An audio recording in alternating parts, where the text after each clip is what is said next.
بسم اللہ الرحمن الرحیم۔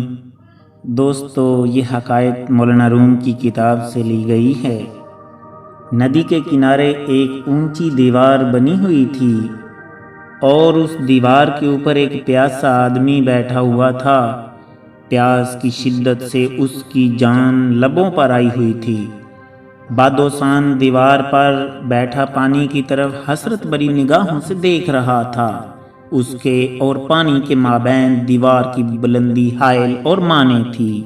پیاس سے بے قرار ہو کر اور کچھ نہ سوجھا تو دیوار سے اینٹ اکھاڑ کر ندی میں پھینکی۔ اینٹ کے گرنے سے جو پانی کی آواز آئی تو اس کو بڑی فرحت محسوس ہوئی اور ایسی سریلی لگی کہ اس پر ہزار جان سے عاشق ہو گیا۔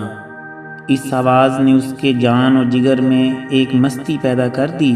اس نے دوسری اینٹ اکھاڑی اور پانی میں پھینک دی۔ اس مرتبہ آواز پہلے سے بھی زیادہ دل فریب اور جان نواز معلوم ہوئی۔ پیاسے کو اس قدر لطف آیا کہ دیوانہ وار دیوار سے اینٹیں اکھاڑ کر ندی میں پھینکنے لگا۔ پانی نے زبان حال سے کہا، ارے شریف آدمی، مجھے اینٹیں مارنے سے تجھے کیا نفلوں کا ثواب مل رہا ہے؟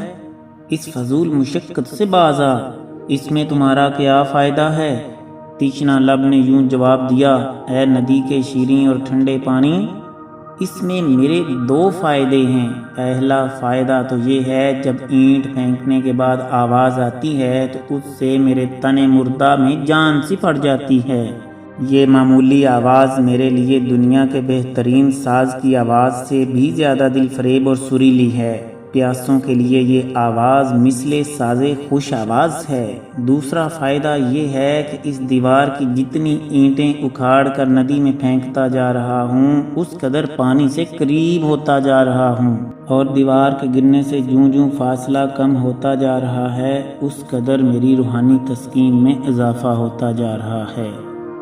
یہ دیوار در حقیقت انسان کی نفسانی خواہشات کی اینٹوں سے بنی ہوئی ہے، جو انسان کی روحانی خوشی سے اسے دور کر دیتی ہے، اور پانی اس میں روحانی خوشی کے طور پر استعمال ہوا ہے۔